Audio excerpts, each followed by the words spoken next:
एक कॉस का अपोजिट होता है 5/3 और कॉसेक। इसी पूरा त्रिकोणमितीय अनुपात आपको समझ में आ जाएगा। फिर से मैं एक समकोण त्रिभुज लिया ABC, इसमें B को हमने समकोण का यानी कि 90 डिग्री, तो इस तरह से ये आपका कर्ण हो गया, ये आधार, ये लंब हो सकता है। मान लीजिए ये 5 है कर्ण हमारा, और लंब हमने कौन सी की बात अगर करें तो 3 ले लिया, ये फाइंड करना है। तो देखिए कैसे फाइंड करें। तो BC हमें पता करना है, इस कोण के लिए BC यानी कि B हमारा आधार हो गया। आधार के लिए फॉर्मूला भी आपने देखा h² - p², ठीक है, h² - p²। तो h बराबर 5k² और p बराबर 3k², ठीक है।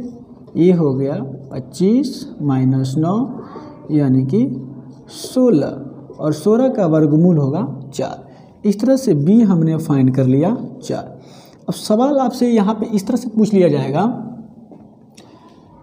कि sin A cos A tan A, ठीक है, cot A sec A और cos A के, ठीक है। और भी सवाल क्या पूछे जाएंगे आपसे, अगर रेशियो जितने भी सवाल पूछे जाएंगे सबका सवाल के जवाब देखिए। A के लिए इस कोण के लिए पूछेगा, तो अगर C के लिए पूछते हैं sin C cos C tan C cot C sec C, इसी प्रकार cosec C एक ही प्रश्न में आपसे कई प्रकार के प्रश्न पूछ लिए जाएंगे। तो देखिए थोड़ा और समझिए, कोण A के लिए हमारा कर्ण तो फिक्स है। सबसे पहले कोण A के लिए या C के लिए कर्ण तो फिक्स आपका है कि AC होगा, ठीक है। मगर इस कोण के लिए इसके सम्मुख, एक के सम्मुख जो भुजा होगा वही आपका लंब होगा। एक के सम्मुख कौन सा है, BC, यानी कि ये हो जाएगा आपका लंब, ठीक है। तो लंब आपका होगा BC और इसका संकेत क्या होता है P। और आधार जिस कोण के लिए बात करेंगे उस कोण के बगल वाले भुजा, कर्ण तो है, इसके बाद जो रेस्ट भुजा बच जाता है जस्ट बगल में, तो ये क्या है, AB है, तो ये आपका हो जाएगा आधार। और आधार आपका है क्या, AB, यानी कि इसका संकेत होगा भी।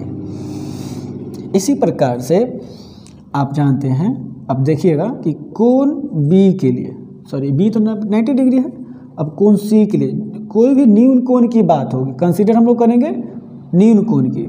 कोण C के लिए अगर बात करें तो लंब और आधार चेंज हो जाएगा।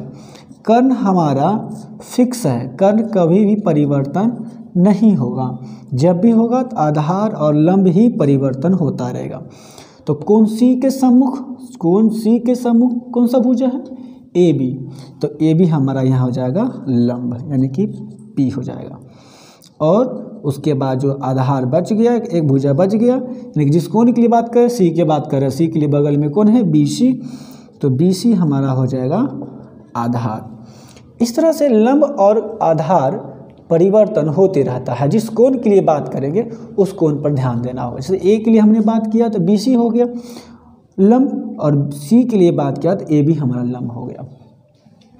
अब हम प्राप्त कर चुके हैं क्या, यहाँ पे H5 P3, ये चेंज होगा, P ये तो चेंज होते रहेगा, ठीक है। और B बराबर कौन सा, B बराबर आपने निकाल लिया 4, ठीक है। ये कब होगा, तो कोण अगर C पर बात करें तब, तो देखिए P और B कोण C के लिए होगा, तो sin C को अभी हम लोग ने पढ़ा P/H। तो देखिए P क्या है, कोण C के लिए कोण सी के लिए P क्या है, तो AB। अब AB बराबर कितना मालूम है 3 और कर्ण 5, तो साइन C बराबर कितना अनुपात आ गया 3/5। कॉस C बराबर, तो कॉस C का फॉर्मूला हम लोगों ने देखा, क्या देखा कि आधार बटे कर्ण। तो देखिए कोण C के लिए आधार क्या है BC, और BC का वैल्यू हम लोग कितना पुट किए हैं BC यानी कि B बराबर हम लोग क्या निकाल लिए हुए हैं यहाँ पर 4 है। BC क्या निकाल लिए हुए हैं 4 है, यही है BC हमारा, ठीक है। ये BC हम लोग ने 4 फाइंड किया है। तो ये आपका हो जाएगा 4 और बटे कर्ण, कर्ण तो 5 फिक्स है। tan होता है लंब बटे आधार, तो लंब कोण C के लिए लंब फिट कितना है AB हमारा है 3, आधार है 4। कॉट, tan का उल्टा होता है कॉट, आधार बटे लंब, आधार है इसका 4 और ये 3। सेक कॉस का उल्टा होता है, कॉस हमारा क्या है 4/5, तो ये आ जाएगा 5/4। और कॉसेक होता है साइन का अपोजिट, तो ये हो जाएगा 5/3, ठीक है। अब आइए कोण A, यहाँ सब में क्या है एंगल क्या लगा हुआ है A के लिए कर्ण तो फिक्स है, कोण A के लिए चाहे C के लिए कर्ण फिक्स है, B और P चेंजेबल होता है। तो ये होगा लंब बटे आधार, क्या होगा लंब बटे आधार। तो देखिए आधार क्या है BC, आधार क्या है BC, और BC बराबर कितना है 4, और कर्ण तो हमारा फिक्स है 5। और कॉस A बराबर कॉस बराबर क्या होगा आधार बटे कर्ण, तो इसके लिए कोण A के लिए आधार हमारा क्या है AB, और AB है 3 यानी कि 3 बटे, और कर्ण होगा तो 5। tan लंब बटे आधार, इसके लिए लंब और आधार देख लीजिए BC और AB है, तो लंब हमारा इसका है BC यानी कि BC है आपको मालूम 4/3, इसका अपोजिट होता है तो ये 3/4 हो जाएगा। और सेक कॉस का अपोजिट होता है 5/3, और कॉसेक साइन का अपोजिट होता है 5/4 यानी कि 4/5 है, तो ये 5/4 हो जाएगा। इस तरह से